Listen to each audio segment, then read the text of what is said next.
What challenges do you think have to be overcome if rapid e-learning is going to really deliver on its promises? I think I've already addressed one of the challenges. The tools are so easy to use, or so much easier to use than programming with Flash or any of those type of technologies. And so one of the challenges is obviously we have a lot of people who are using the tools.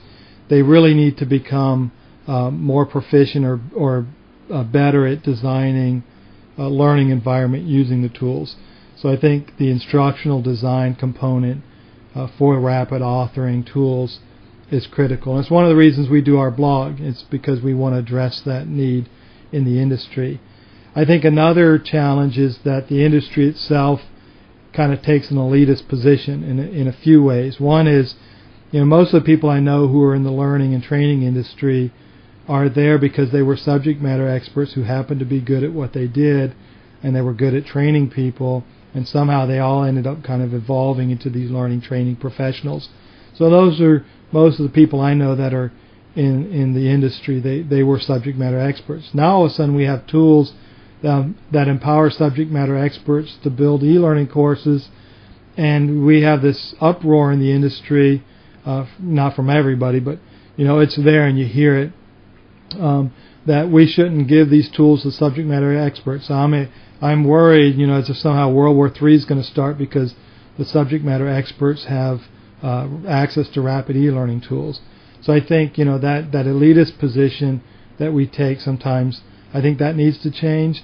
I think the other thing that's elitist is that we've compartmentalized e-learning. So we've created, like, there's good e-learning, which is the traditional flash-based, highly interactive, that type of stuff e-learning. And then there's this marginalized e-learning, which we call rapid e-learning, and that somehow is, I like to say, people like to say it's not rapid e-learning, it's crapid e-learning. And I think that's bogus. So I think we need to address those elitist positions. The reality is most likely what's going to happen is the tools are going to get easier to use. I look at, you ask about the promise that rapid e-learning makes and whether we can deliver on that promise. I can't speak for our competitors, but I look at the tools that we have coming out, and you'll even see it like in our new QuizMaker. That's pretty slick. I'm excited. I can't wait for QuizMaker. I've been playing around with it. I can't wait for it to get out there and have people look at that. You're going to be able to do things just in a quizzing tool. That's not even a full-fledged e-learning tool.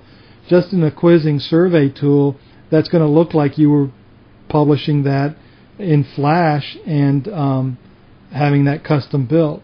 And you're going to have that type of power and not be required to be a programmer. And that's just in QuizMaker. And so we've got some other tools coming out that I think what it says is that the software is only going to become easier to use and it's become more sophisticated. So I think it's living up to its promise. I think the challenge for us is, as an industry, we need to say, we need to understand that the industry's changing, and traditional e-learning is kind of the albatross. It costs more. It's slowly going to lose its grip on the kind of the proprietary nature of it, in the sense that only certain types of people can develop certain types of e-learning courses. The rapid e-learning tools are going to start to give that to you and take that away from the programmers, and I think the industry is going to have to address that. The other thing I think is we need to address kind of the elitist position about the subject matter expertise. I think if I'm in an organization, I need to not say, I'm an instructional designer for 10 subject matter experts. What I need to do is understand that now I'm a consultant to subject matter experts that are going to design a lot of their own instructional content. So I'll play a role in helping them design the best training that they can design and then fill in the gaps where they don't have the skills.